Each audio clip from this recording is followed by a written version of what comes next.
Okay, this is Moshe coming to you from Israel and the Galilee. I believe we're on July 1st.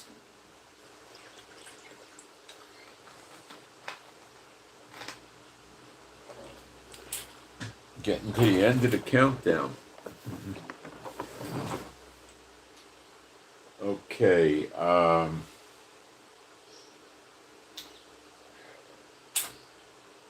and it's about 7:47 in the morning here in Israel, and it's still warm. Let's see how bad. 76 now, high of 94. Not so bad, not so good. It'll be air conditioning weather. You can take 91. The problem is the house gets warm and stays warm because the houses are made out of concrete, tile on the roof and the floor, and everything else is concrete. Excuse me, under the tile on the roof is concrete. So we have an older house that's probably around 1948. So we have a pretty solid, we got real strong concrete walls and stuff like that. But they don't insulate correct. They do actually insulate against the heat. Not enough, but they do. But I know I have a friend who's a builder, and he built a house, and he put real insulation in, like American insulation. And he could run with the concrete and stuff, and he could run his house for his air conditioning, turns it on for an hour or two, and it'll stay cold for most of the day. He doesn't even need to run it that long. Why they don't put insulation in is, you can't talk to a lot of these people here. I'm telling you, they don't want to hear it. But the houses are built to be 10 to 15 degrees cooler in the summer. And it works. They really are. They're cooler than the outside. And they don't use double pane glass on the windows, which the heat here is so bad they should. They don't, what are you going to do? Redemption's right at the doors, so why sit here and reminisce over how life is very difficult here, because it is very difficult here. Extremely difficult.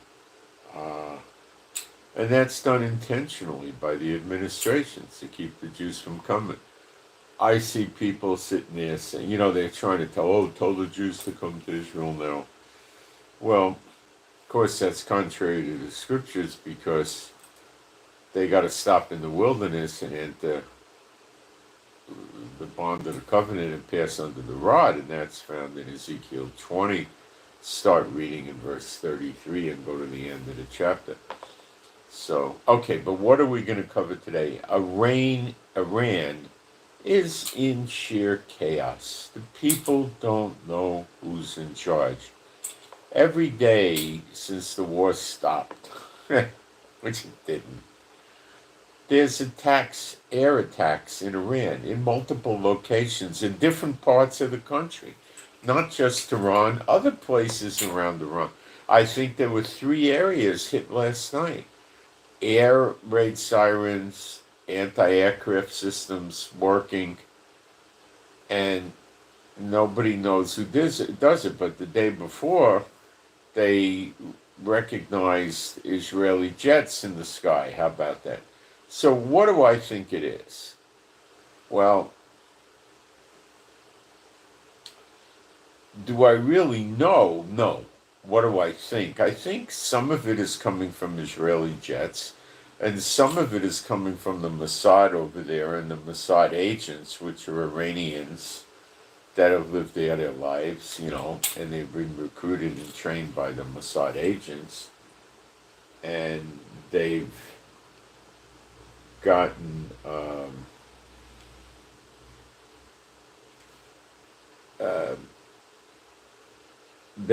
drones smuggled in, or I don't know exactly what, and they Um,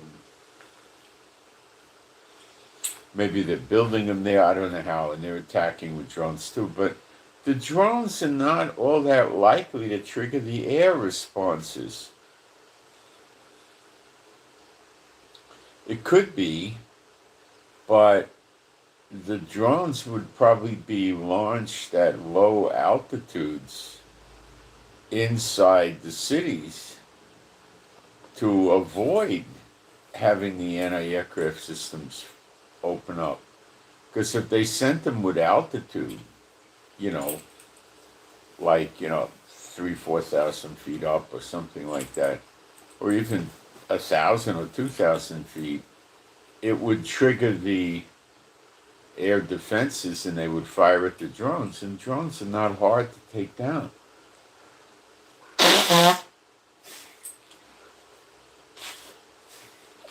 We're getting no reports of drones being taken down. So I think it's our stealth aircraft that are coming in and attacking. In addition, the Mossad and the Mossad operatives in Iran are definitely, in my opinion, doing something also. The people in Iran are starting to say, we don't know who's in charge. They did another big hit last night on IRGC generals and officers that gathered together. I don't know the results of it yet. But, I mean, there's videos of this, the air raid sirens, ambulances, people are getting killed, people are getting wounded. They're saying that the ambulances come in rapidly, whisk the people away, and then it's like it never happened. Now, Israel is perfectly happy to keep their mouths shut and not talk about these attacks if that's the way the Iranians want to play it to save face. Let them. And that's how Israel's doing it. You don't hear a word from the Israeli military or government about these attacks. Not a word. Well, why talk about it if Iran wants to save face and keep their mouths shut? Let's go along with it. Why is Iran not retaliating? This is $1 million question. They could be scared to death to do it. Okay? They might be planning to do a massive retaliation. They might be scared. They don't know what Israel's going to do. They don't know what Trump will do. And they also might not have an Ayatollah Khomeini anymore. He might be dead. He might be out of his mind. He might have stroked out, paralyzed, whatever. And they got to figure out a way to replace him. And that person would need to give the orders. So they might see nobody in control. There's nobody there that is so far willing to come forward and give an order to attack Israel or America. Think about it. It could be a very real situation. He's not appeared in public.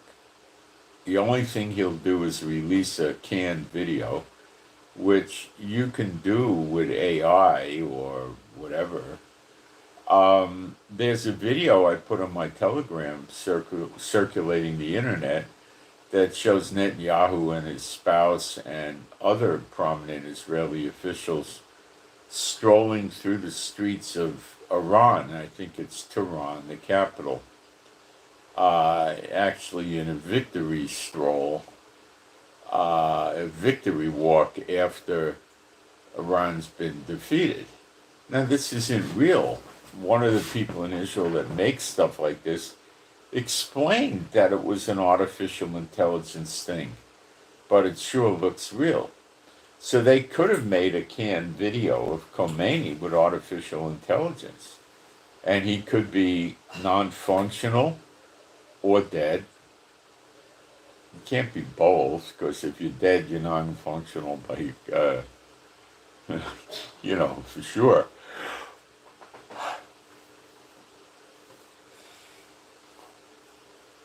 He could have cracked up, and they might be waiting for him to come out of it. The shrinks and the doctors might say he'll calm down and come out of it in a few days. Or he's physically or physiologically gone. You know, something's really bad and he's laying in bed with tubes, or he's dead and they're afraid to reveal it. Now, Netanyahu and the guys in Jerusalem would probably know he's dead, but they're not going to say anything until they could prove it.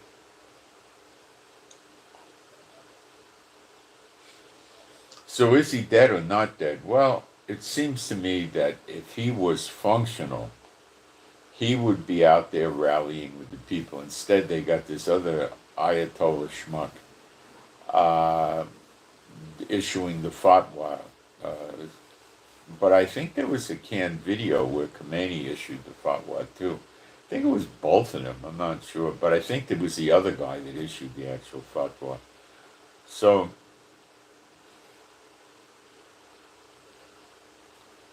it's crazy. Let me go into the live stream. Make sure we got a live stream. Put a post up, and then we'll go into all of this. We'll go into the details. We'll go into an analysis. We'll go into what to expect, and we'll go into Bible prophecy. What I'm really good for is the news in the Middle East, because I lived in Israel many years, and I understand a lot of things that people that are in Europe and Asia and North America, South America won't understand. And I get a lot more news a lot faster than they do.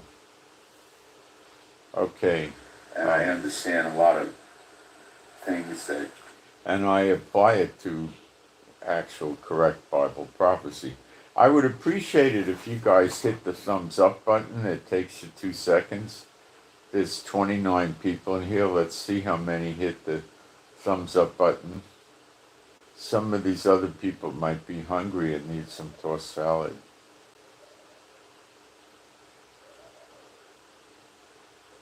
That might be a lot of demand for tossed salad, guys, because that could be a bulk of what we're getting here.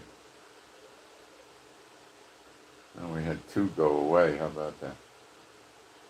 I wonder. But you can serve tossed salad to those that were here or are here. It doesn't matter.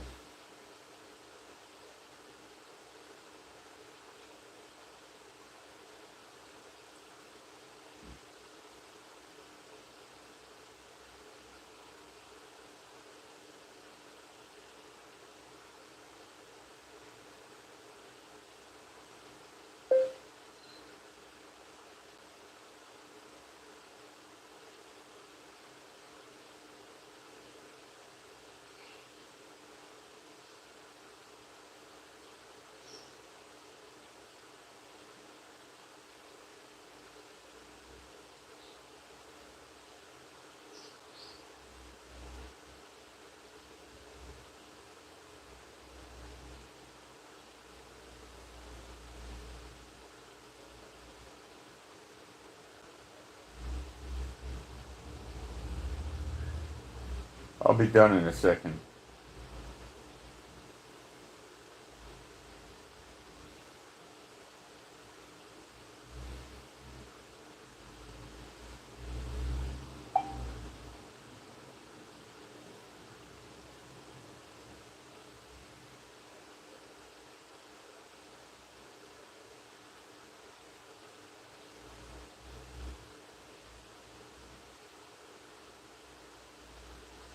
Okay, that went well. I'm being a Bible-believing site, Old and New Testament. I'm going to do some praise. There is no God like Jehovah. There is no God like Jehovah. There is no God like Jehovah. There is no God like Jehovah. There is no God like Jehovah. There is no God like Jehovah. There is no God like Jehovah. There is no Messiah like Yeshua. There is no Messiah like Yeshua. There is no Messiah like Yeshua. There is no Messiah like Yeshua. There is no Messiah like Yeshua. There is no Messiah like Yeshua. There is no Messiah like Yeshua.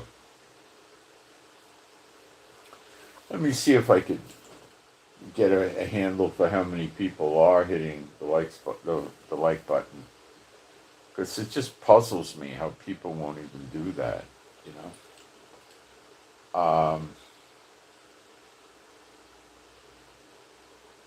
And I wonder why people come in here and are actually antagonistic, you know, resentful. So there's 15 that hit, 17 that hit the like button. No, a certain amount that just don't want to. I mean, it's not like, I mean, if you want to subscribe, you'll subscribe. I don't sit there and push people to do the subscription, you know. But anyway,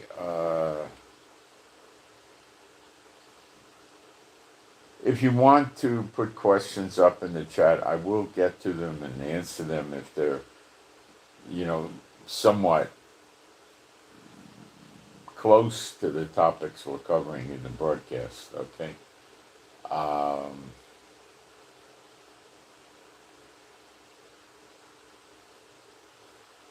right.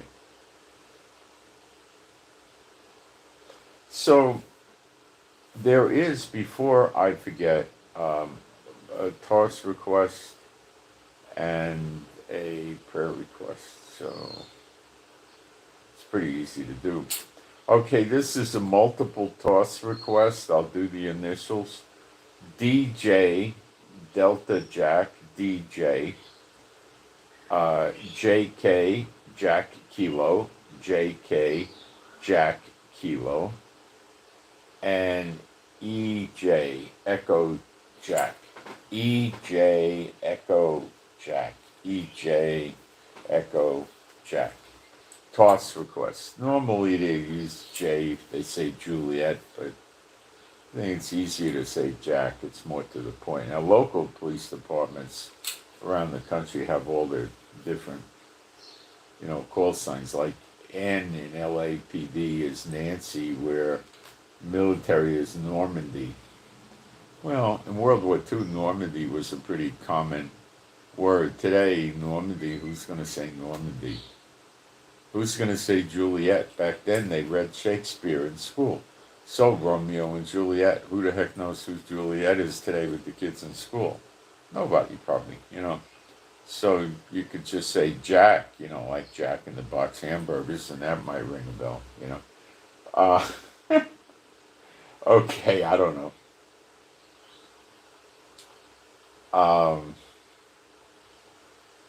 So, let's also pray for that woman in the lawsuit that we've been getting requests for. Let's pray that she finds another solution for the lawsuit instead of hiring expensive attorneys and relying on the courts for justice, which there is none anywhere in the world today. You're not getting anywhere with your courts. You don't want to be using the courts. Just waste your money and your time. Okay?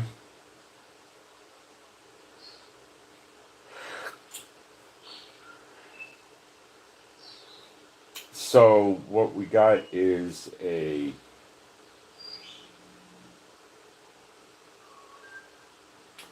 another situation brewing that I think is tied to Iran. And I'm going to show you a lot of pieces of this puzzle tying to Iran, like more American warships in the area.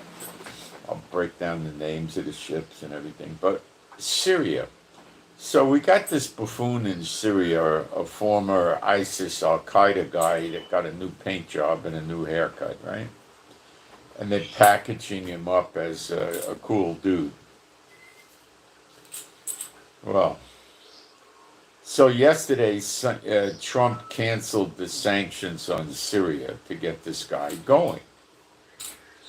Now, he never said this, but people that, like in Syria, said that he should insist, or he's going to insist, on the return of the Syrian side of the Golan Heights to enter into an Abraham cord. What Trump is doing is Trump is starting to push the dominoes, and he's using Syria first for an Abrahamic Accord with Israel. Well, Israel has already bombed 90-something% of all the weapons and even bases left in Syria by the Bashar Assad government. So Israel already played wipeout on Syria. The guy don't have much of anything. And he has been persecuting Christians. Not him directly. He's not using his defense forces. It's militia groups of lunatic, murderous Muslims that are radicalized, and they're going out and getting the Christians and the Druze and the Alawites and those that don't believe in Mohammedanism exactly the way they do.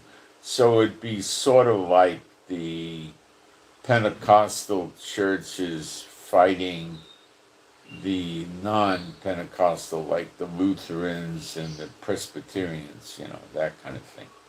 Except when it comes to Muslims, they get violent.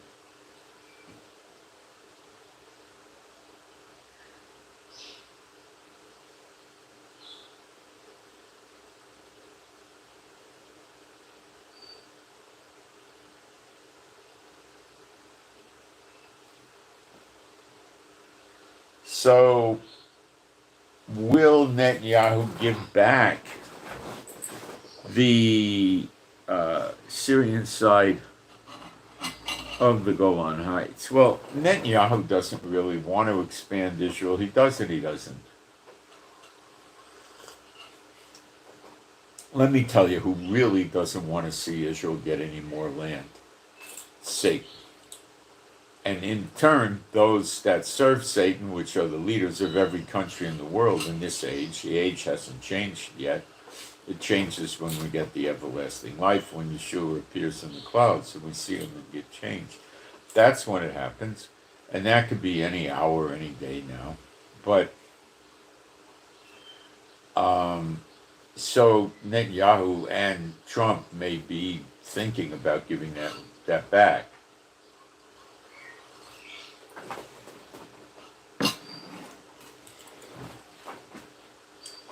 The reasons why I lean towards that is likely not going to happen is it would hurt Netanyahu's popularity in Israel much worse than it already is. By the way, Yair Netanyahu, who is that? That's Netanyahu's kid who has left Israel during the war, probably. Like I say, I'll try to give all the benefits of the doubt to the Netanyahu here. Probably were afraid of targeted assassinations for the kid. So the kid was in Florida, near where Trump's Mar-a-Lago is, in that area.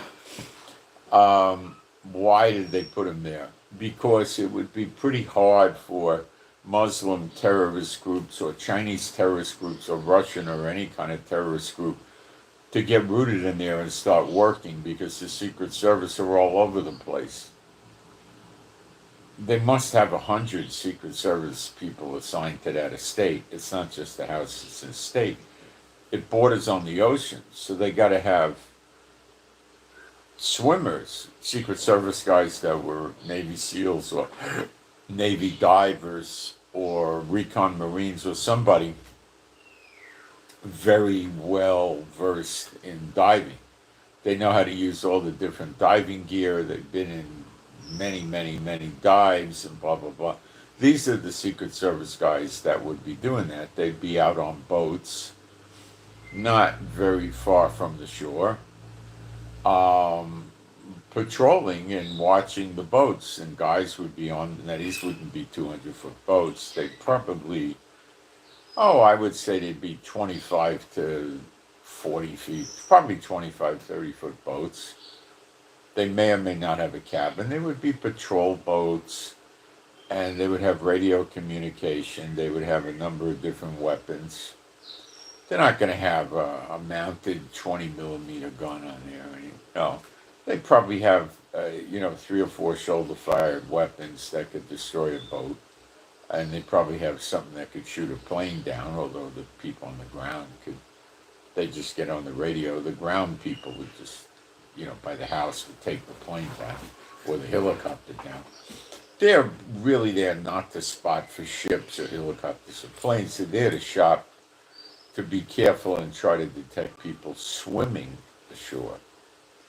Well, you got to remember that if you're going to swim ashore from a boat, you might be doing it from far away, impersonating a commercial vessel or a fishing boat or a pleasure boat out water skiing or something like that. So they have these devices you go underwater with, and it's like a tank of air or something like that. It's a few feet long. They have different versions. It's battery powered. You don't get bubbles. And it's not noisy because it's battery powered. And you hold on to it, and it carries you underwater. How fast? I mean, a really fast one might go 3 or 4 miles an hour or something like that. It ain't going. I mean, now unless the military built up really fast ones, but those would be the kind that you're going to ride in. You wear your breathing apparatus, your tank of air, and sit in it or lay down on it, and it might go 10, 15 miles an hour. But these things just pull you along. It might be a mile, 1 mile an hour, 2 or 3 miles an hour, something like that. So, but it might have a good lifespan. So, and it also, you could haul with that probably 30, 40 pounds of explosives and a rifle and stuff like that. So that they could get off the boat with these devices and swim a few miles, depending on how long the battery lasts. So when they get to the point where they're at the shore and they stand up and make an end run for Mar-a-Lago, they're not that tired. They also would be looking for terrorist groups to set up in the area with mortars, with drones, with artillery, and with short-range Katyusha rockets. You understand? Because they could be 2 miles away from Trump's house and set up 20 Katyusha rockets and start dumping rockets all over Trump's property. Or more sophisticated rockets would be a little bit more difficult. The Katyushas are easily made in a basement or a garage, and they basically are using a stovepipe, a pipe like this with a base plate. It's easy to build that stuff out of beer can metal. So, well, it got to be better than a beer can, but you're getting the idea. So they could set up in town and launch all sorts of ordnance at Trump's house while he's in it. Now, Trump may have a safe room, he may have a bomb shelter in the house, he probably does. But to do that, they would have to be there, and they'd have to spy on Trump to know when he's there and when he's not there. They would also want to know what part of the room of the house, what part of the house he's in, where his bedroom is, and blah, blah, blah, blah, blah. And his itinerary, and so they were all over the place. And that's why I think Yair, Netanyahu's son, was over there. And they probably put, courtesy of Trump, they probably put 3 or 4 Secret Service agents on the kid all times. Maybe 6, I don't know. He's a high-risk target. But not that high. He ain't Netanyahu. If it was Netanyahu, they'd have to put 40 or 60 guys on him all the time, keep him in a bunker. But he's just a kid. Now, if they could snatch the kid and get into a blackmail, like get Netanyahu a video where they're cutting the kid's fingers off or something like that, and see if they could manipulate Netanyahu, so maybe they put a handful of agents on the kid.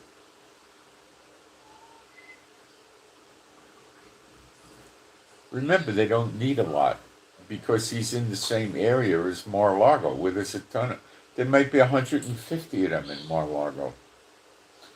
Okay, so all they got to do, if they put 4 on him per shift, so they could have, one in the front of the house, one in the back of the house, somebody sitting in the car and somebody in the house working the cameras. Uh, if something happens, they just get on the radio, hey, send help, right? And then 6 or 8 show up in, 3 minutes, 2 minutes, 4 minutes, and then another 6 or 8, and then pretty soon the helicopters come and they got a Secret Service army there with all kinds of weapons. But the guys on him would probably have full automatic rifles. Probably each of them would have 200 or 300 rounds, and they'd each have a pistol. I don't think they would bother with shotguns. They might, if they felt the house was being stormed. The shotgun is a good way to stop that, but I don't know. But I'm pretty sure it's not a coincidence that the kid was there. I just thought I'd bring that out. Okay. So he came back to Israel, and now the police want to question the kid. What do they want to question him about? Number one, he is not a suspect. There were given to people in Netanyahu's political party that he's the president of, called Likud. They were given Israeli diplomatic passports, and their job description did not, and the work they did by no means indicated or required a diplomatic passport. So this was a form of corruption. Hey, take a diplomatic passport when you travel, heck, you'll be, get treated much better. Now, what does that mean? Well, you see, you need to understand a little bit about diplomatic passports. If you when you have a diplomatic passport, normally you're going to have a diplomatic passport and a regular passport. Okay? There's another kind of passport that floats around, which is called an official government passport, U.S. government passport, which means you work for a government agency and you're being sent by that government agency to another country. You might be a maid or a cook at an embassy house, or you might be sent over there to be a tailor at a military base overseas. Okay, these are non-critical, non-security things. America is in the nasty habit for many, many years of handing diplomatic passports out like candy. But when the people travel, you see, it looks like an American passport, except it's as stamped on there, and it's printed in it, diplomatic. Okay. Now, to get the immunity, that's not enough. You can travel with that. Now, are they going to treat you better? Well, normally, yeah. So, I saw this woman that was coming back from an international flight once, and she had a diplomatic passport, and I asked her what she did, and she said she was doing computer upgrades at an embassy, for security. And she had a diplomatic passport. That's absurd, okay? So we come back into the country, and these jackasses are doing what they call interviews. They were breaking in new agents. So they're standing on that walkway thing as soon as you step off the plane, and they're looking at your passport to see if they get you scared. The passports were already scanned, and they already had the numbers and everything. They're just trying to look at the passport to see if they could shake anybody up. And they were asking you how long you were gone for and this and that. Just a pain in the neck. This was new agent training, a royal pain in the neck. And this woman comes in, she hands him his passport, and, he's bothering everybody else. And then what does he say to her? Oh, welcome back, have a nice day. See what scum they are? They don't work for you. You work for them. Okay? She was one of them. You are not. You're under their feet. People don't understand. when you're old, like certain people like me, you could remember back when they used to believe they worked for you. Okay? They don't believe that way anymore.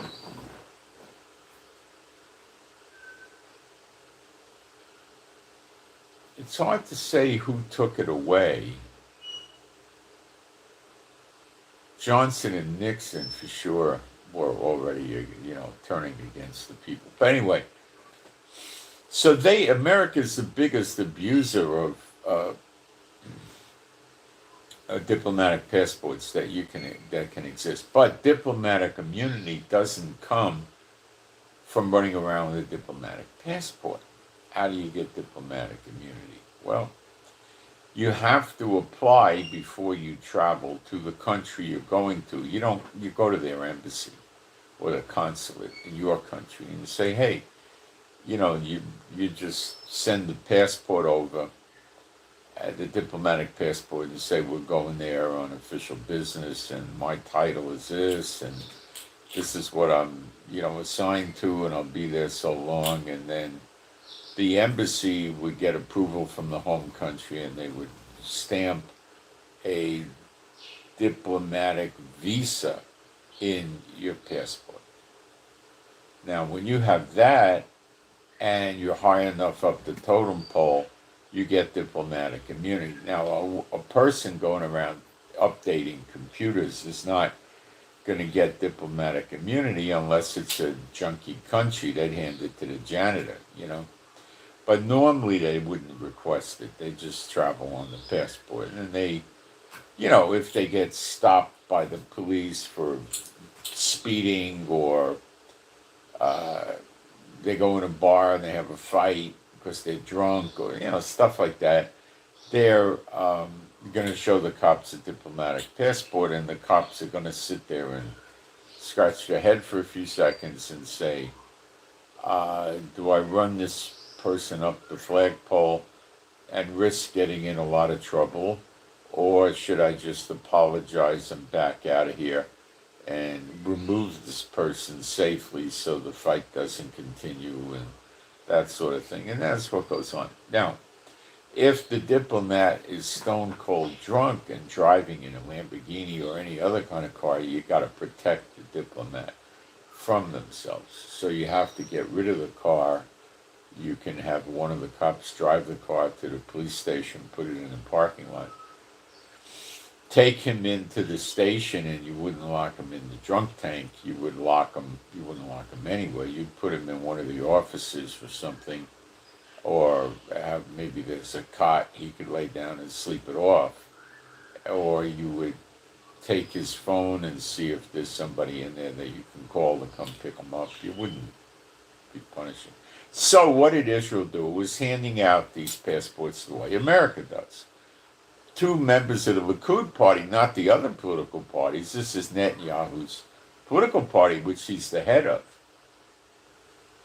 So Yair Lapid got one of these diplomatic passports. Now, this is not extraordinary.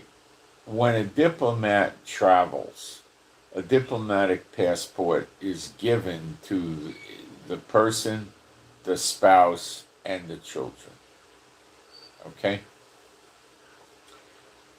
But why was he traveling on a diplomatic passport when he wasn't with Netanyahu and he doesn't work for the state of Israel? Well, it's nonsense, you see.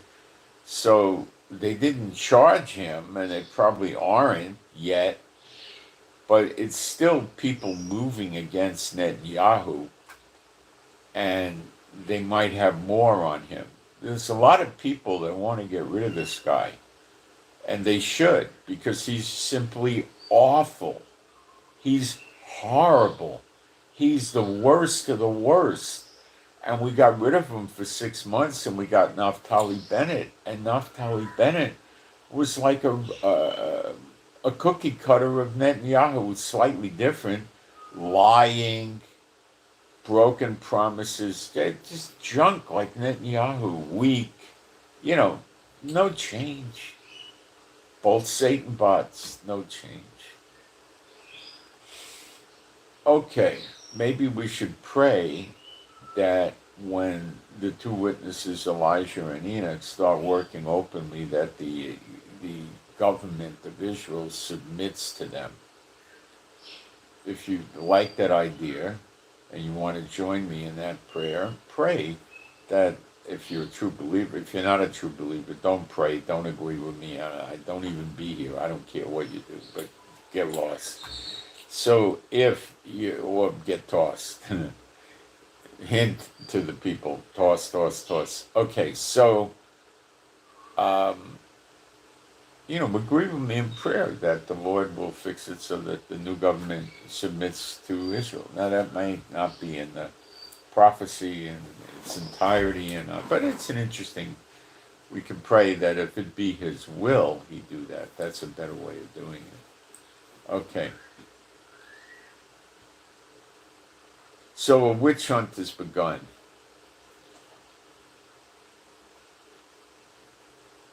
Sean Connery was given a passport by some Central American country many years ago. And it was a corrupt leader, and they got rid of the leader, and the next regime came in, and they wanted the passport back. And Sean Connery put it in a FedEx or something, or had somebody deliver it to the embassy, whatever he did, and gave it back to him. But that was straight up corruption, But the cover story, he was a goodwill ambassador.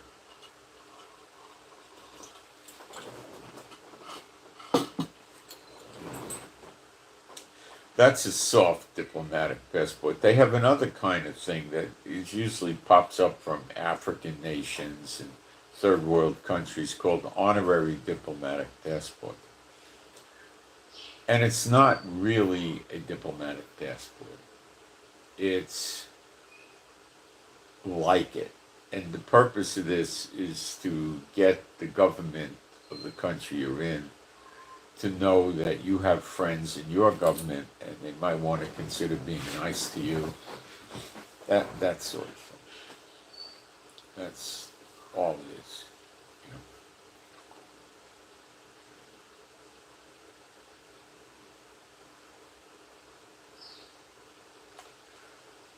Okay, so we'll see where this takes us with Netanyahu. I don't know. But it doesn't look good, and he can't clean this up very easily. See, to be a diplomat, you got to be appointed, and you got to be in a ministry position, and you got to be traveling. If you're not traveling, they don't issue you a diplomatic passport. When you need to travel diplomatically, then the Department of State of the country you're in would print you out a diplomatic passport. Now, you think, it takes weeks to get it. No, with them it takes, an afternoon to get a diplomatic passport.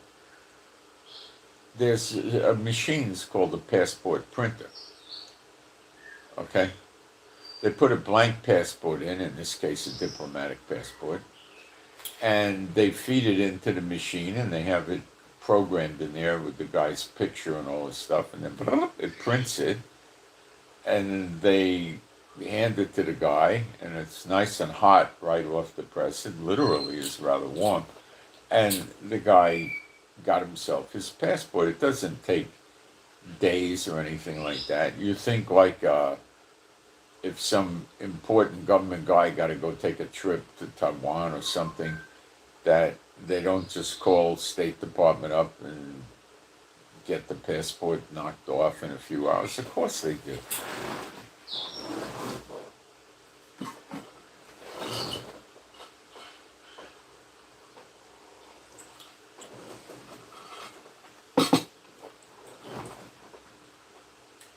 The official U.S. government passports used to be kind of red. I believe they were red. I once had a job that came with that. And the diplomatic passports are the same color. They're blue. They're the same size and everything. They look just like a regular passport. It says except has the word diplomatic, or diplomat passport. Different countries do it different ways. They really get you a long way. Do you get upgrades from the airlines? No. No, they ride in coach a lot. They don't get upgrades. Now, if you're an ambassador, maybe they'd upgrade you to first class or something like that. You'd have to ask for it, though, and they might do it. Depends on the airline, the country, you know.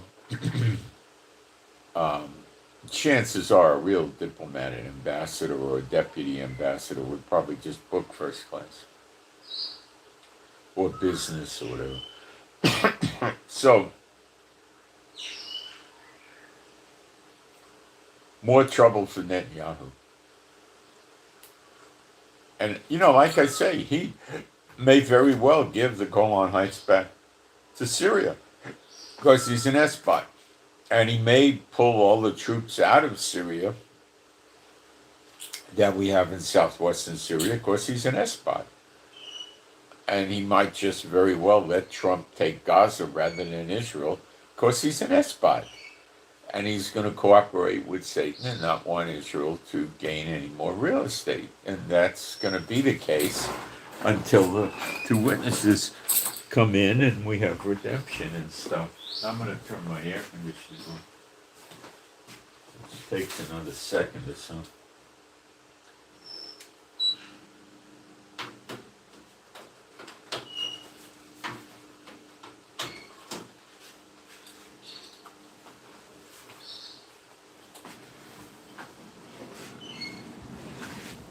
So, Trump's got his eye on that oil in Syria. That's where the American military bases are in Syria, right where the oil is.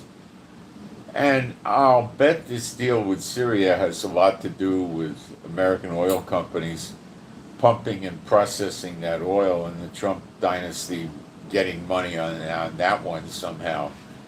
I'm looking for that. Now, the deal might go down without, Netanyahu could have firmly put his foot down and said, Trump, I can't give the Golan Heights back. I can't pull out of Syria. I do that, I'm finished with my people. Trump was beating the drum that he doesn't want to see Netanyahu persecuted. And then what did they do? They went out and questioned his son about these bogus diplomatic passports being handed out to members of Netanyahu's Likud party. You see, there you go. What people say about Netanyahu in Israel, I don't want to repeat because I don't know if it's real. And I don't want to influence people because it could be bogus, but they talk pretty horrifically about him. But again, I'm not there and I don't want to repeat it. But it's pretty horrific, but it could be false. It really can be false.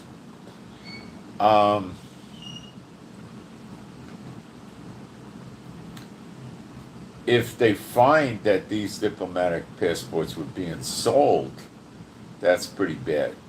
If they find that he was just being handed them out to people that had no reason for them, that's abuse of power too. Because there was a reason why he did it. He was getting something in return, unless you want to believe Netanyahu does something for nothing.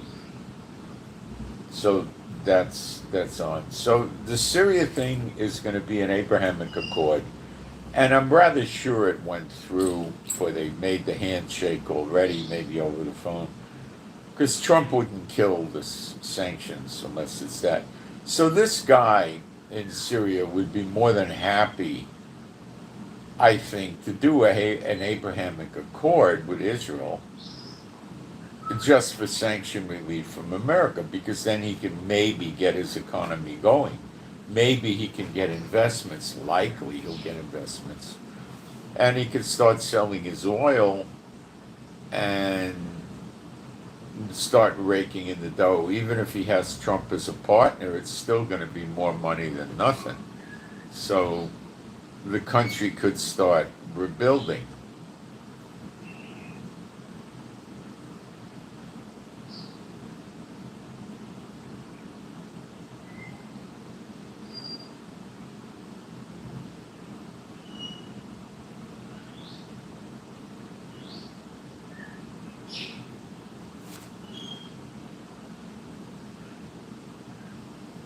Okay? Um,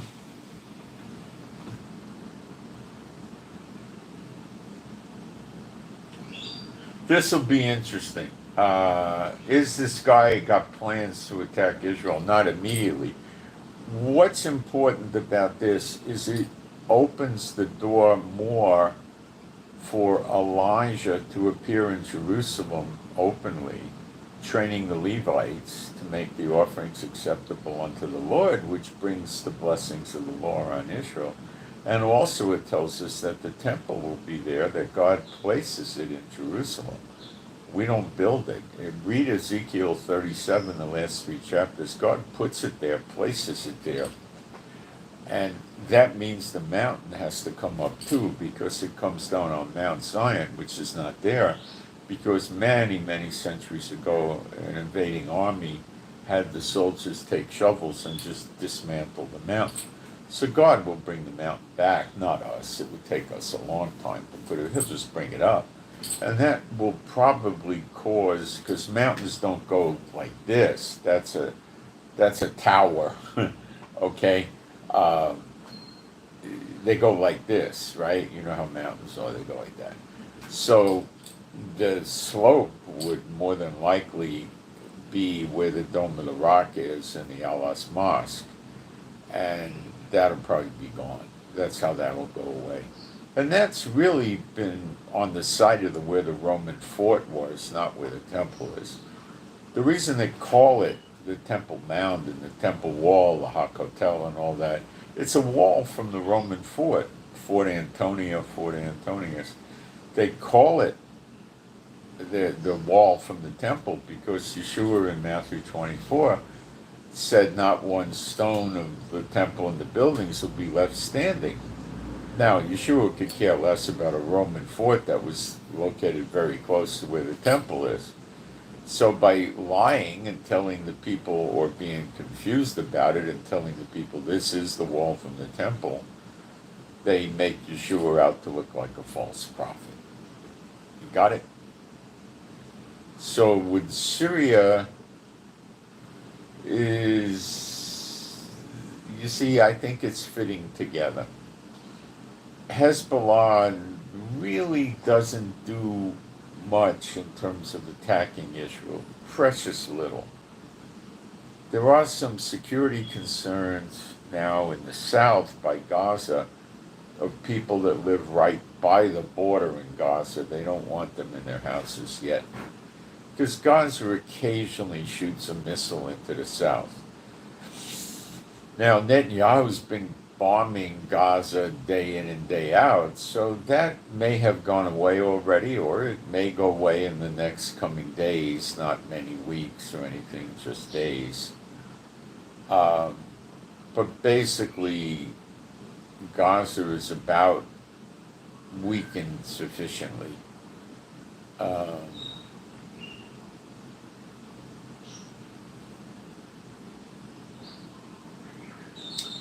Lebanon's not attacking us, Syria's not attacking us, Iraq's not attacking us. At this point, Jordan is not attacking us, neither is Saudi Arabia attacking us. So who is attacking us? Iran and Yemen.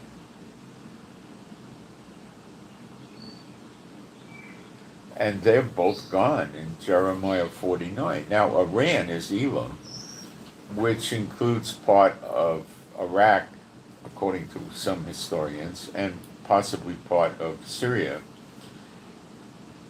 And it gets taken out by the enemies of Iran that hate her. Enemies plural. So this is not just Israel. So if it was post-resurrection, after the appearing in the clouds of Yeshua, then it would be only Israel doing it. But because it says enemies in the plural, I'm rather certain it's before the appearing, before redemption. And it may or may not even include Israel. The way it looks now is it would include Israel, but it may not. Do you understand what I'm saying? So you've got a situation brewing here where I think Iran's going to go quickly. Now, what about Yemen? Well, in Jeremiah 49, we see the complete destruction of Yemen also. And Israel takes the remnant, the ones that are left over from Yemen, as their possession, which is slaves. Now, the Netanyahu government taking Muslims as slaves does not add up to me. And other countries helping Israel would never let them take slaves. So it appears to me that Yemen may actually get devastated after the redemption, after the appearing of the sign of the Son of Man, after the sun goes dark and the moon turns to blood, which is the preceding of the appearing of Yeshua in the clouds, seated on the right hand of God the Father. You got to read Matthew 24, verse 30. You got to read 1 John 3:2. You got to read John 6:40. You got to read Revelation 1:7. And very, very importantly, you got to read Zechariah 12, verse 10, where it manifests. And you should also read all of Zechariah 12 and all of Malachi 3 and 4. So, it's possible that we just shut the missile flow off from the Houthis, which could happen a number of ways. One, they could run out of missiles. Two, we could start bombing them aggressively. Three, we could bomb them aggressively, followed up by boots on the ground, like in Iran, operating drones and stuff like that. Four, when Iran is shut down, there's no more money flow to the Houthis, and they may voluntarily just hit the road.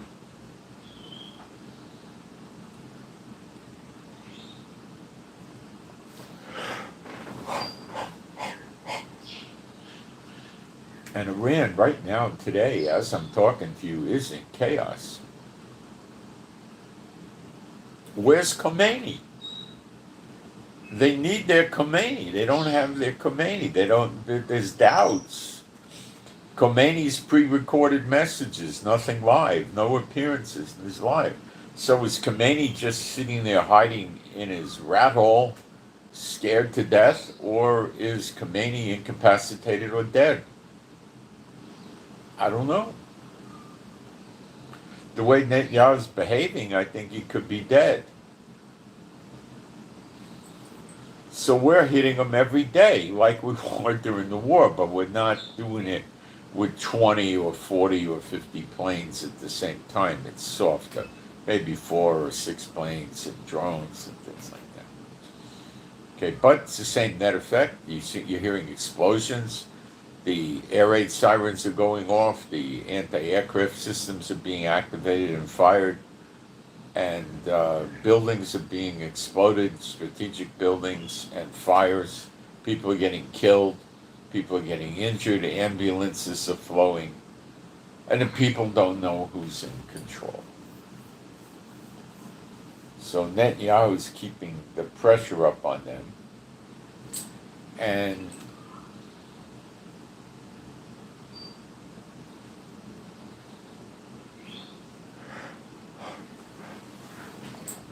as they get weaker and weaker by the day, Trump will get more guts to maybe go in and join the fight so he can get the glory, because he likes the glory. Okay, let's take a look at the live stream and see what's going on.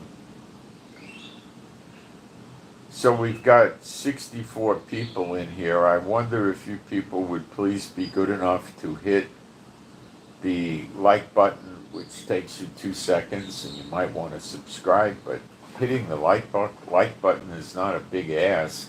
It takes you 2 seconds. It really helps the channel and gets the news out to other people.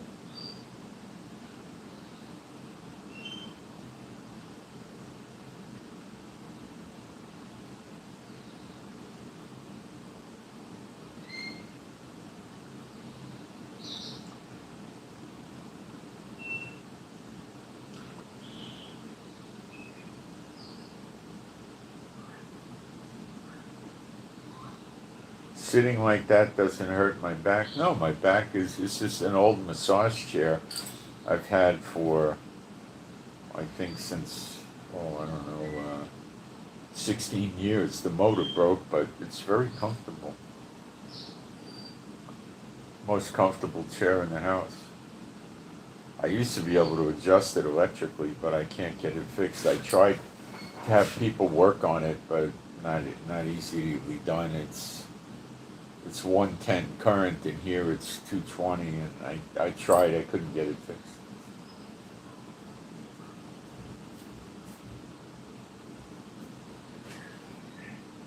He is wearing very. Oh, you're talking about Giuliani, yeah, the guy that runs Syria, yeah. Oh yeah, he's wearing $4,000 suits. Yeah. Former ISIS and Al Qaeda guy going to London for a suit. Well, he probably has them. No.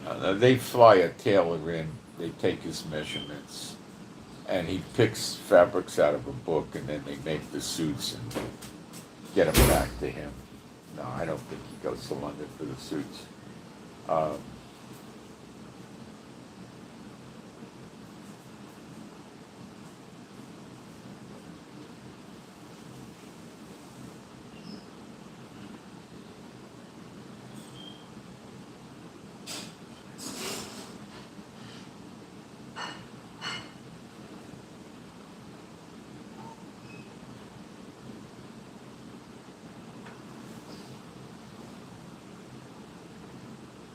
I think we just blocked the guy that did not make bad posts, guys. He had Israeli flags and thumbs up in there. I was gonna hit the show button and then he disappeared. I don't know what happened. Maybe I did it, but I don't know. I think it was a positive post. Somebody's in Washington, D.C. Okay, that's an interesting place to be.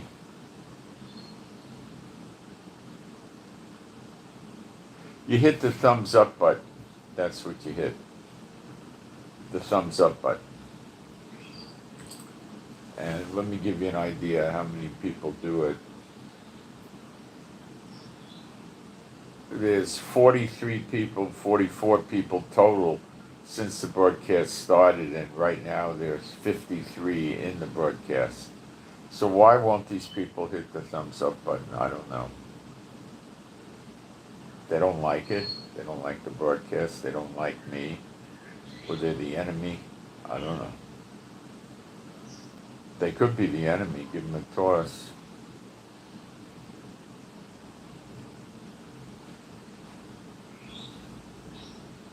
Hi from DC. Somebody's from Russia. That's interesting. Don't get many people from Russia in here.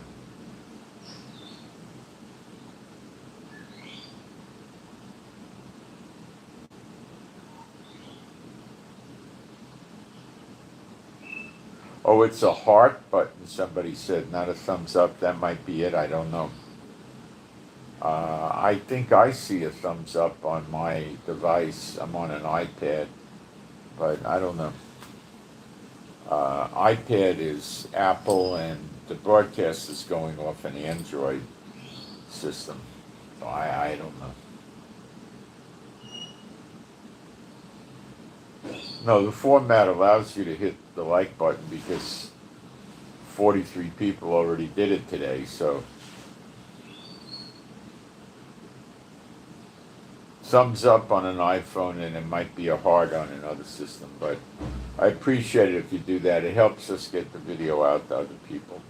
Okay, let's go through some stuff about Trump's warships in the area.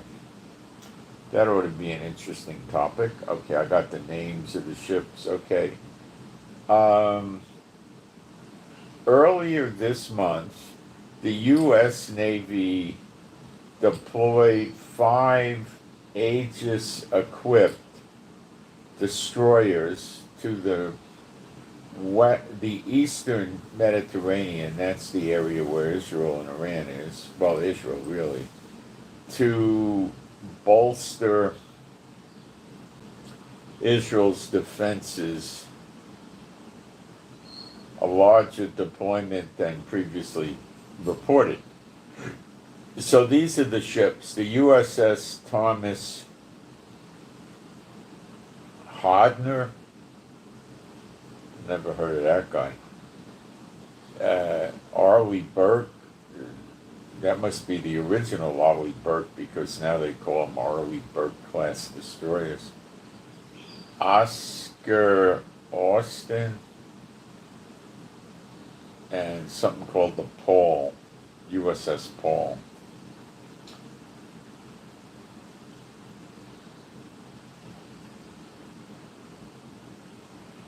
Since June 14th, these vessels have intercepted multiple Iranian drones, according to the State Department. This is true. They did.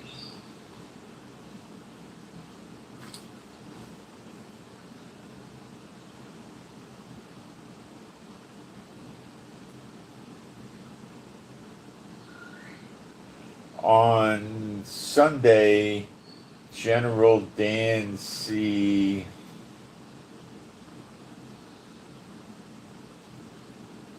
Kane, chairman of the Joint Chiefs of Staff, visited the destroyer Thomas Hudner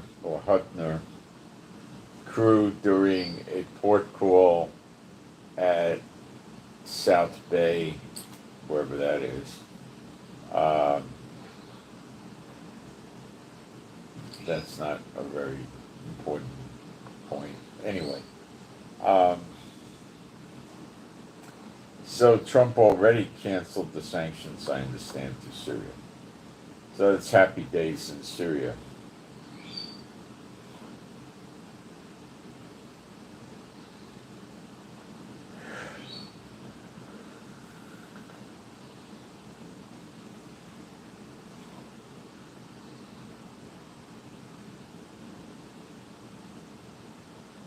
Now, what Trump and Netanyahu may be doing is stringing Syria on and saying, well, over time, as we grow in this relationship, we may withdraw from the Golan Heights and southwestern Syria as well. That could be how it's played.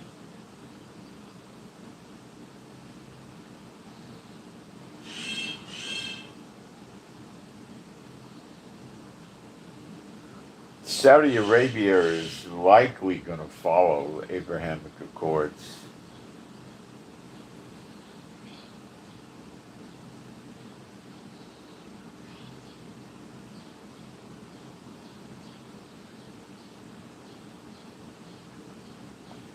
Maybe Trump wanted this Abrahamic Accord with Syria before he gets into the fight against Iran again.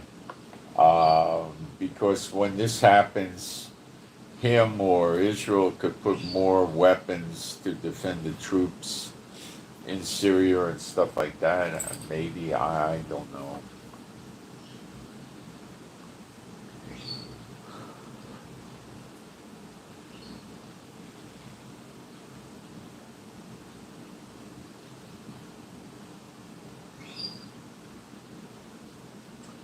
Next week on Monday, Netanyahu's going to visit Trump in D.C.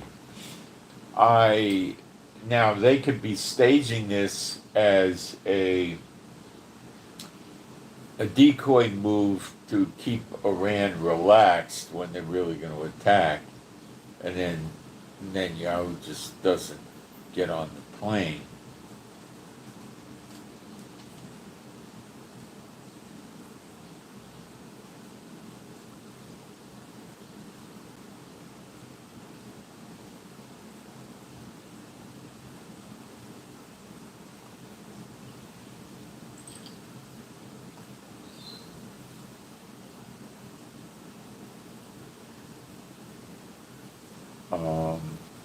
On the other hand, Netanyahu may go visit Trump and they iron out the details of what they're going to do with Iran. And in the meantime, they get this Syria thing squared away.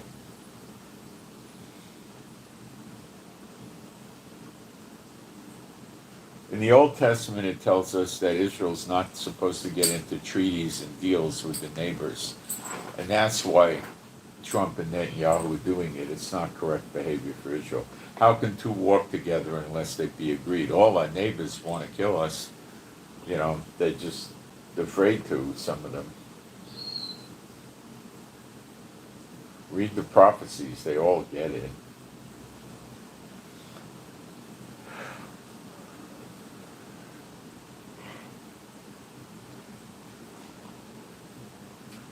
Also, Iran is so weak right now, there's no risk of Iran taking back Syria. There was a risk of it for a while.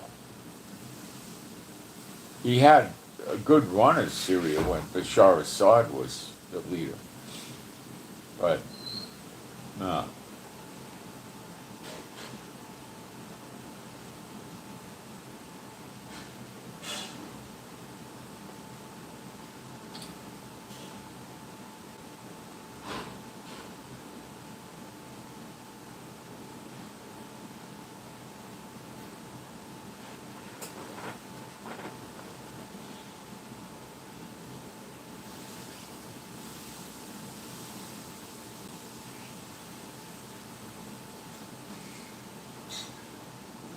Here's some comments on this. Syrian sources state that Hezbollah linked outlet that while al-Shara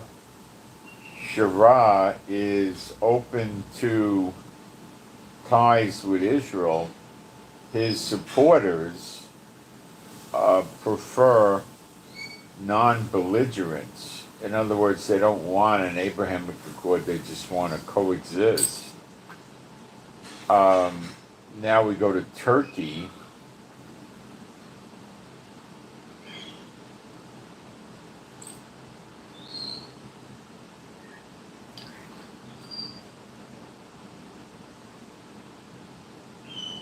Wait a second.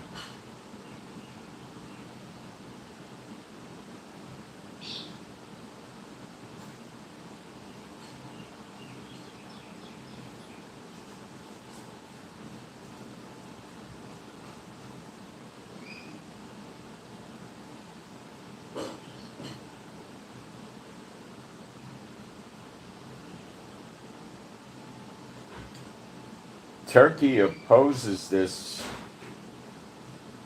He's fearing Israel, Saudi Arabia influence in Syria. He's running a military base in central Syria. I think Trump kind of likes the guy because Trump's going to sell him some F-35s maybe. Saudi has no love for him, neither does Israel.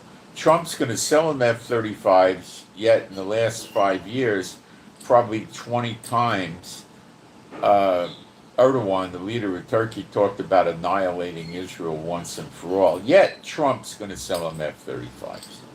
Now tell me Trump's a Christian. I want to hear that.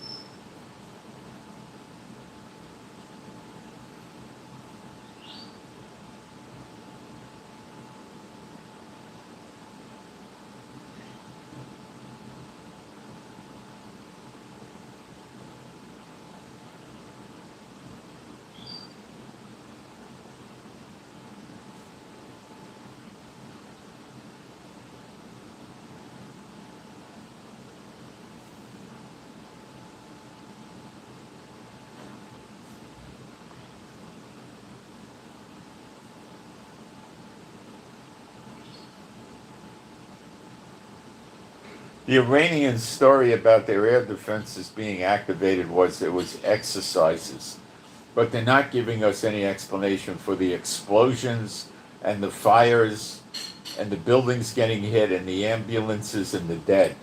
So the lying is getting pretty thick. Now, the Iranians are persecuting, witch hunting the Jews. 700 Jews have been arrested for potentially being involved with Israel. Now, this could revert to hostages. They want them in custody so they know where they are, and then they can become hostages, which is what Hamas did. And the leaders of Iran, the generals and the big shots in the political systems, could be doing this to bargain their way to escape. Israel definitely has boots on the ground over there, there's no doubt about it. And they're persecuting other people, they're executing people, rounding people up. They think they have ties with Israel that aren't Jews, and all kinds of stuff. But yet the attacks keep going on and on and on. And Khomeini is either dead, incapacitated, or afraid to come out of his hole. But, I'm really not leaning towards Khomeini, the supreme leader of Israel, not Israel, of Iran. Forgive me, Lord.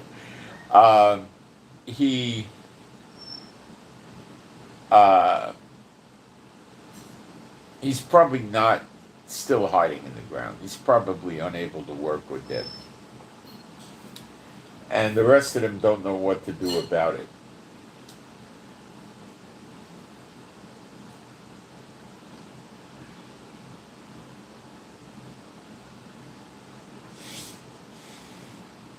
Now I gotta spend a minute and look for a scripture I'm going to give you about the daughter of Babylon. I think it's 2 scriptures.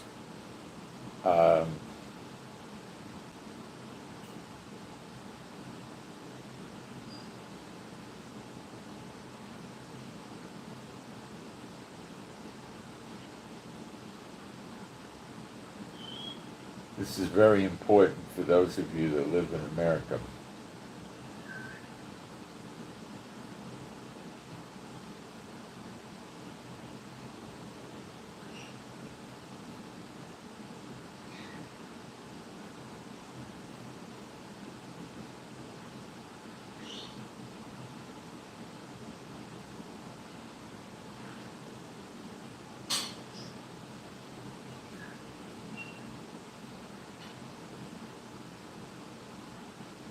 I'll get it in a minute. I've got a lot of notes in my file here, Bible notes, and I know it's here because I looked it up the other day, and I'll get to it.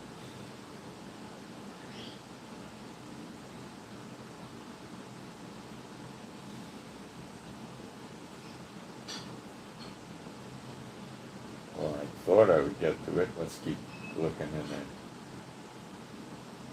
Yeah, I just found it. Jeremiah 50, verse 32. I'll read it.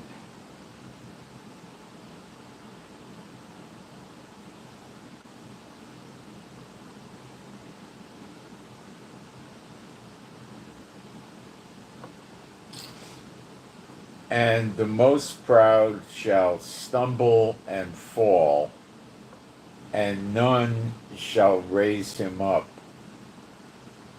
And I will kindle a fire in his cities, and it shall devour all around about him. Now, you got to understand, it says here in the English, and I will kindle. Okay, 4 words. Now, in the Hebrew text, there's 1 word, yitzat, which is to kindle or burn or set on fire, okay? So it doesn't say I will kindle, it says set on fire. And then it says in his cities. Well, the word for fire is fire. It's esh. It means fire. It's cut and dry. The next word, which says in his city, 3 words.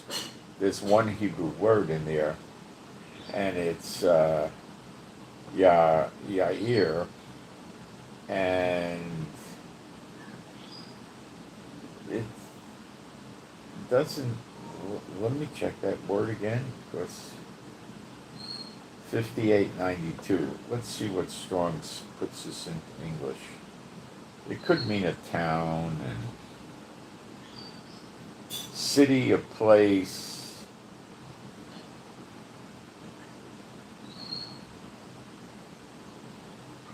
Encampment. Oh, that wasn't Strong. Let's get this Strong. City. Yeah, all right. Let's go with city, or yeah.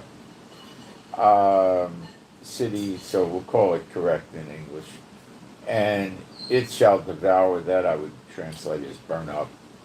So kindle or start fire cities, burn up. The word all is call, means all, roundabout, and the roundabout word is pretty, around the city. So it's the whole city area is going to get burned up. The translation is pretty okay here. Let me get the next verse.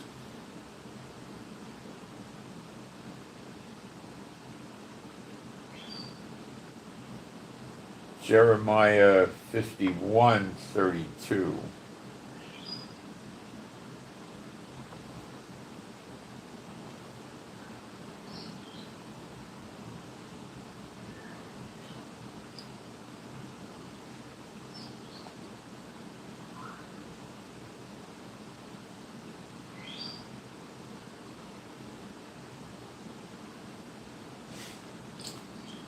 And that the passages are stopped, and the reeds they have burned with fire.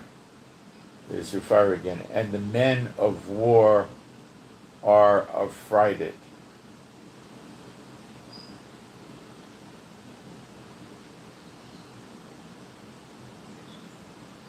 All right, I got another one. Jeremiah 51:58.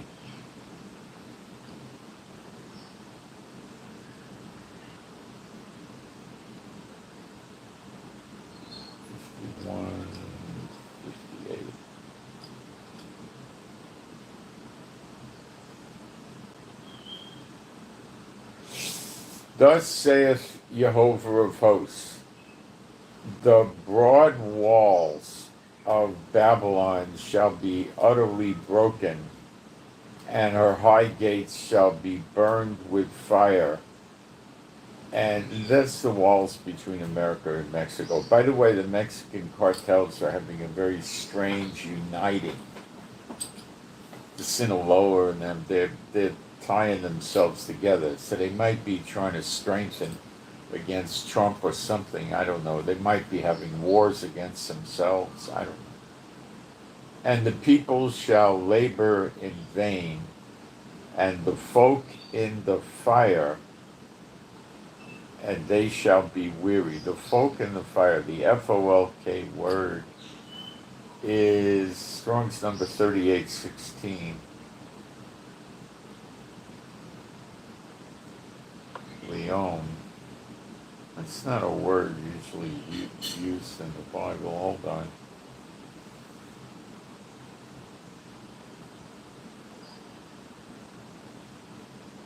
Let's see how Strong's puts it into English.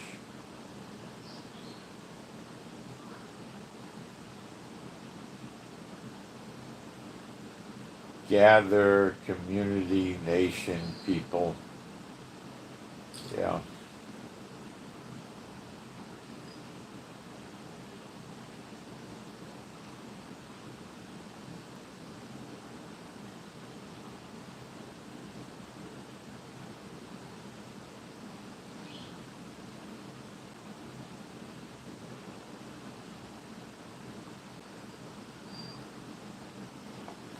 So let's talk about the increase in fires in America now,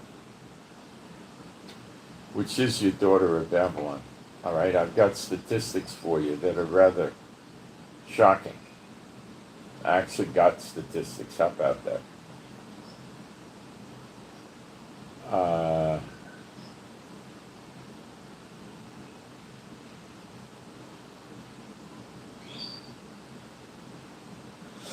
there's at least 6 wildfires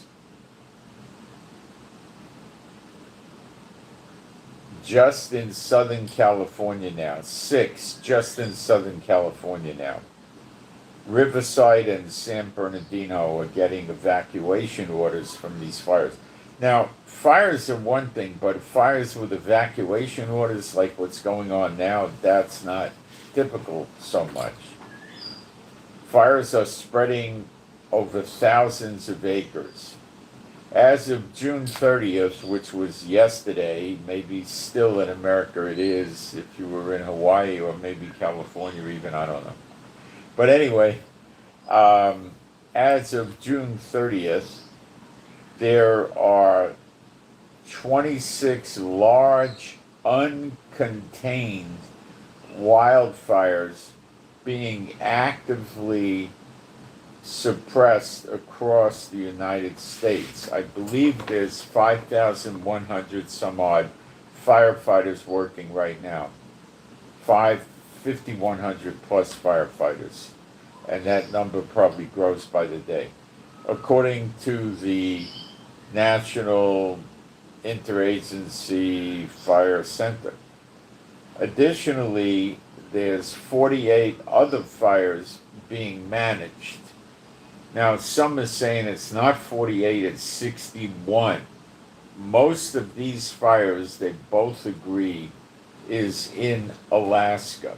Of the 61 or the 48 are in Alaska. But the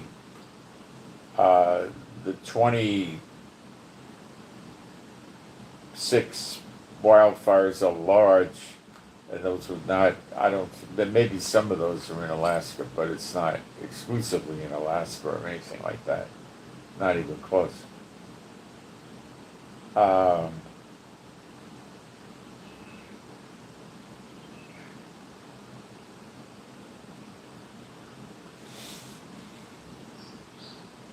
The number of wildfires for this year, 2025, is very significant.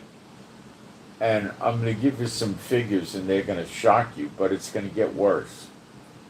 The 10-year average for how many fires does America get in a year is 25,648.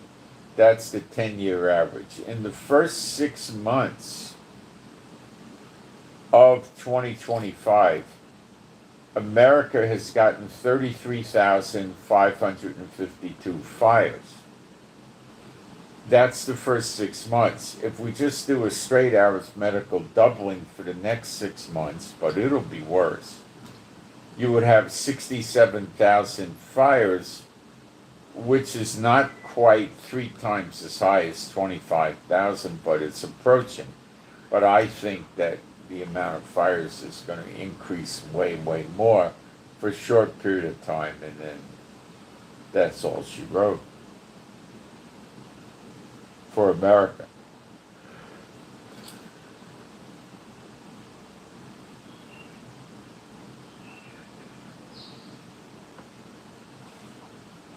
So there's definitely cause for understanding the prophecy being fulfilled.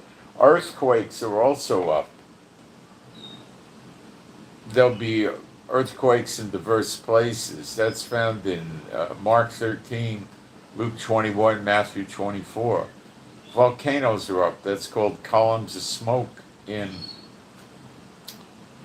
Mark 13. Mark 13 talks about disturbances. Those are protests, overthrows of government, rioting, protests. We have that. It's well on its way, kids.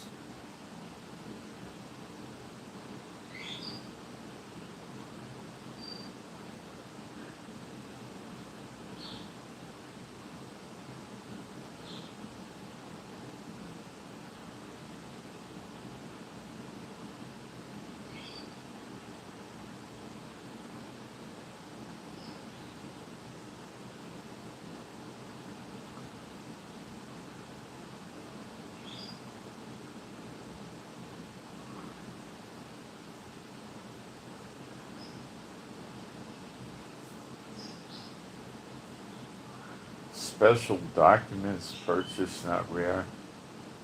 I don't know what you're talking about.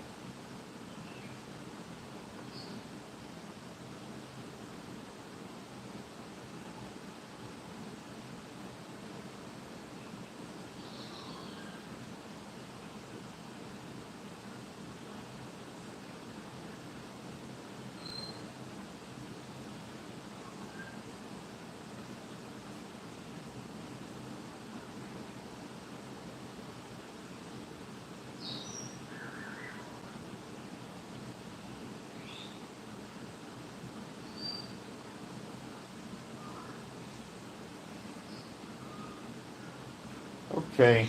I appreciate you hitting the thumbs up button or the heart button or the like button.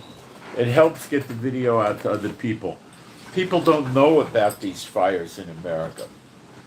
They don't know it's a sign of the daughter of Babylon, America. They don't know that. They reject that teaching, but there it is.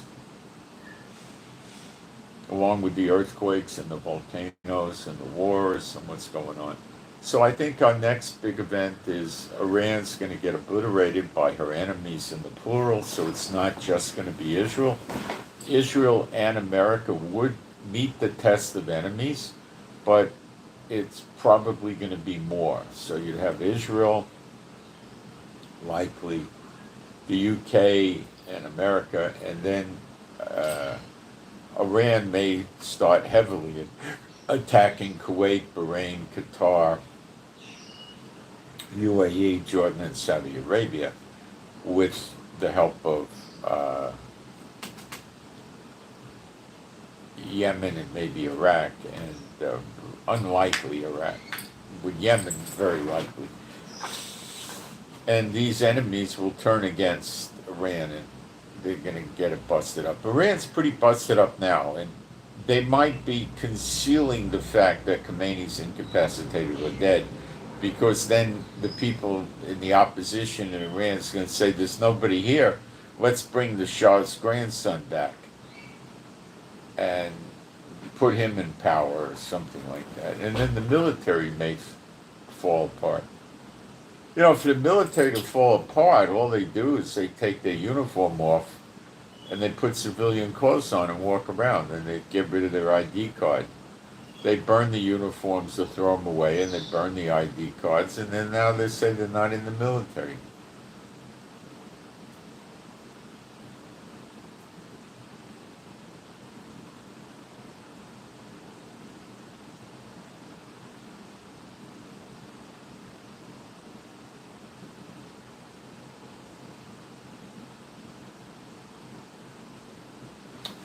Okay, I'll keep you posted. You might want to subscribe. But every day we're hitting Iran. Every day. Every day. It's just not getting talked about, but it's going on every day. So you might want to subscribe, and as things develop and they heat up, I will be doing emergency updates. It's up to you. And I appreciate it if you would hit the like button so we can get the word out to other people. You might want to share this with other people. They don't know this is going on. The people that report on the news, a lot of them do a really nice, good job on Ukraine and Russia, I will admit, but not in the Middle East. They don't understand it. They don't get the news. They're not getting the real news. Okay?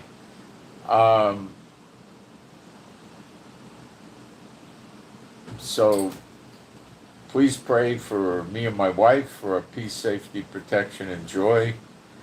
My wife's trying to solve this dilemma with the cryotherapy, and please pray that she gets a good solution or resolution, a good resolution for the cryotherapy.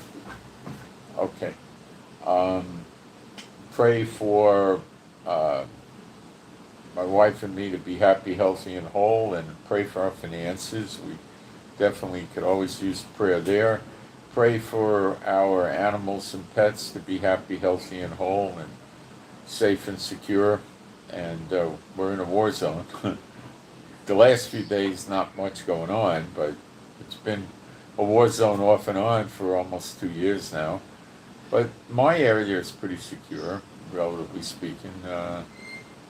The areas that really get bad are Haifa, um, Tel Aviv, Jerusalem, and the border areas by Gaza and Lebanon. They're the ones that really get it the worst. The rest of Israel gets it a little bit. Everybody does, but I live in the middle of nowhere. There's nothing to hit here. You want to blow land up. There's a good area to do it. You want to blow up crops. It's a good area to do it, but that's or vacant lots or vacant land. We don't even have sidewalks.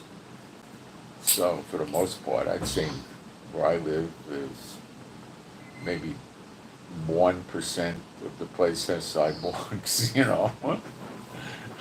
Just a couple of decorative park areas, not even a park. We just don't have sidewalks, which is annoying. I mean, you got to walk in the road. So pray for better videos with more insights as to what's going on and what's going to go on. Keep your eyes open for Elijah to start working in Jerusalem, training the Levites. That's coming soon. That means he's going to be working openly, and the only way you're going to get the Levites to listen to him is with a lot of signs and wonders. The whole Megillah are signs and wonders. Things that probably the world has never seen before will be seen. Remember what Yeshua said, you will do greater works than these. So there's going to be much more elaborate signs and wonders. And that could be today or tomorrow. Time is pretty much running out.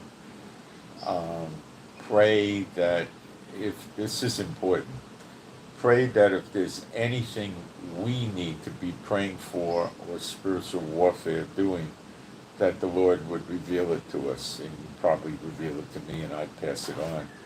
So is there anything we need to pray for or do spiritual warfare with to help things move? Ask him. I don't think there is, because it was prophesied. But ask him. And then we could also ask him if there's anything that we've done or are doing to slow it down. Believe me, ask. You never know. Ask.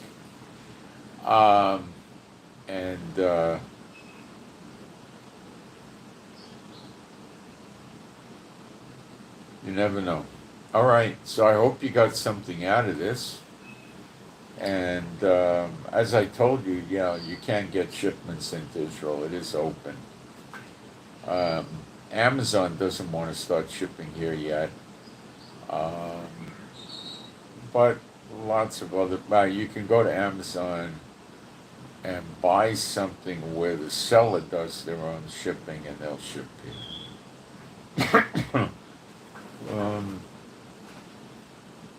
AliExpress ships here. Temu, I believe, is shipping here. I don't know everybody else. Curiously, Walmart never would ship here. Or at least in my recollection of the years, they never shipped here. eBay will ship here.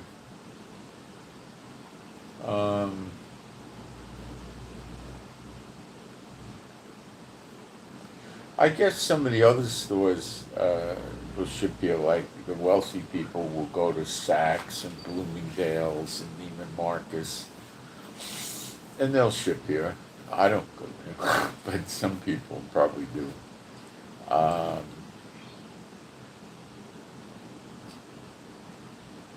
And I imagine imports are coming into Israel again. I'm not hearing about the Israelis complaining about getting flights in here. I think they're reinstating them more and more. Now, the reason there's some airlines that don't want to start bringing flights in is because the Houthis are giving these airlines like an evacuation order.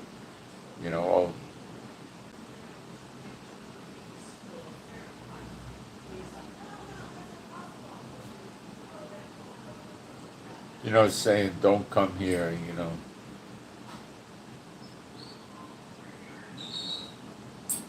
will hit your planes, but that's going to go away in a few days. I think there was a backlog for a few days when we started turning the flights on again. Now they seem to be working. I had some products that got caught in this. I ordered some baseball caps and two of them, and I got a refund on those. They don't know what happened to them. They got stuck in Germany, I think. And I ordered some glasses, and that's a similar thing. They don't know what happened to them. Not sunglasses, the other kind of glasses, prescription. And they got something happened, they don't know what, and they got a refund.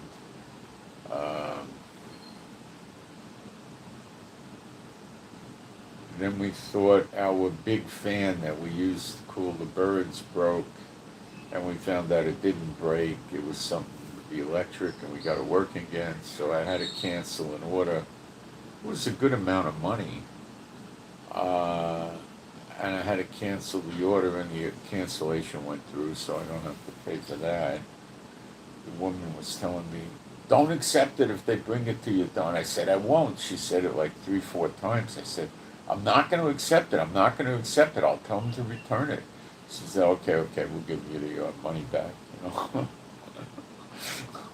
Oh, they like me because they know I'm a good customer, and she didn't want me to wait, but, you know, I don't know. You get into issues. My wife had some issues with health, and she uses cryo chamber. That's a chamber that cools the air down to about minus 300 Fahrenheit, not centigrade. I said centigrade is Fahrenheit. And she was going to a place in America, and it was costing very little money. She was paying $300 to one place for a month, go every day as much as you want. Here they're charging $60 to $65 a session. Mind you, a session is 3 to 4 minutes. Did you hear me? 3 to 4 minutes. And they're charging $60, $65. That's a lot of money for us. So we're trying, and it's a long bus ride to get there, my gosh. But she's old enough where she can ride the buses for free. Well, that helps. But she's got to sit on the buses. So we think the place she was going to didn't turn the temperature of the cryo chamber down all the way, get it as cold as they should, because it uses up more gas. It uses a nitrogen gas, and it uses up more gas, and it costs them a few bucks more. So that's why she wasn't getting good treatment. So she was on her way to go get the treatment at one place, and they called her on the phone and said, oh, we're sorry, but we ran out of gas. You got to come back tomorrow. So instead she deviated to a place she never went to before. And the guy was kind of arguing with her about turning the temperature all the way down. She talked him into doing it, and he said, wow, you really stand up to that pretty good. And then she got a really much better result than she was getting from the other place in Israel. So we think the place wasn't turning the temperature down. Buying our own machine is really, it's tens of thousands of dollars. We don't know how to do that. And I'm not telling you guys to give me money to do it. It's a lot of money. It would come to at least $40,000. At least. That's a fortune for us. So pray that the Lord opens up something for her with the cryotherapy. Please. I thought, because it really helps her a lot. And I thought it was from a health issue. She doesn't like me to talk about it, but it was a sudden onset health issue, and she's still recovering from it. So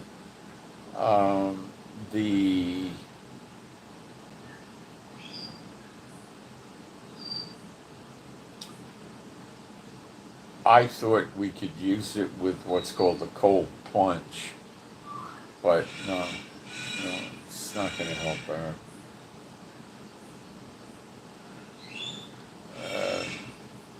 I don't know. I mean, you can get those. They're a few $1,000s. They're maybe even two to three, 3,500, I think. It comes with a water cooler, and you sit in like something like a barrel that's inflated plastic or something. And this thing pumps the water into the barrel, recirculates it, chills it to about 37, 39 degrees above zero. And then that's a far cry from minus 300. So you got to sit in there for up to 15 minutes, and it's not the same type of an effect. When you're in the 3-minute one, it's really fast. But you do have to cover your fingers, your hands, you got a glove on, and you got to cover your feet, because that's where your circulation is the lousiest. So when you go in the chamber at, minus 300 Fahrenheit, you put this rubber thing on your feet and on your hands so you don't get hurt there. But you only stay in for like 3 minutes.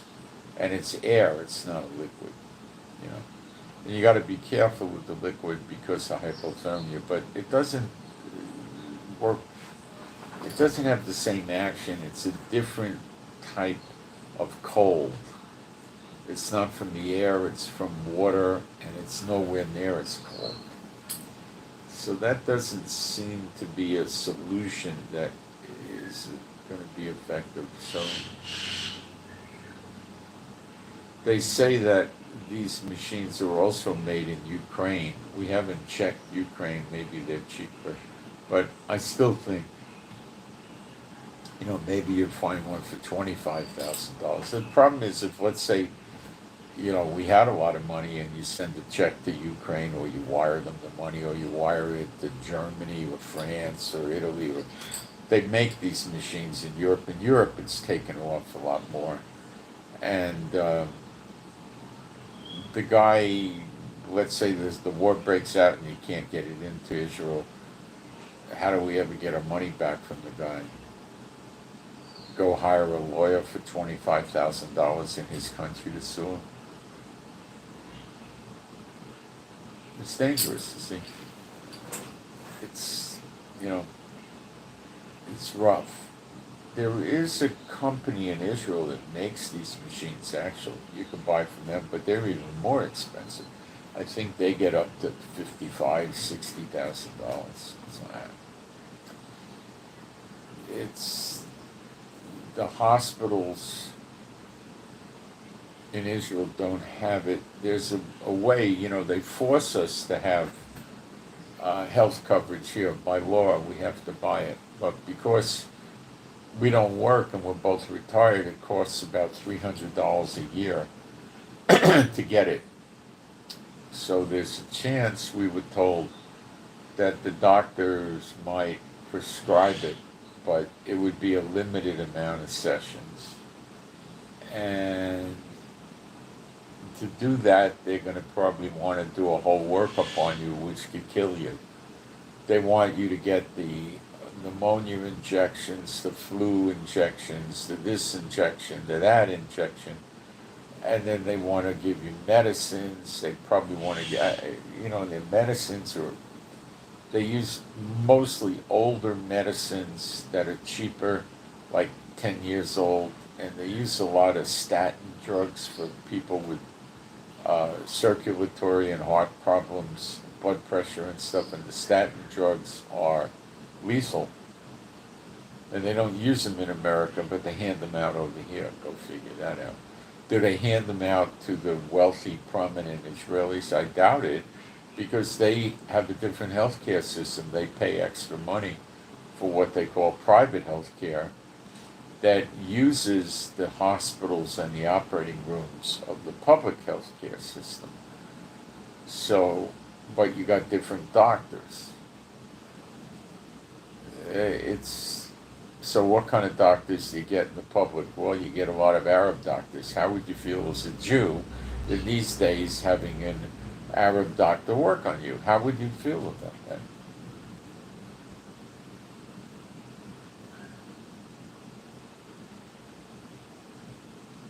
I rest my case.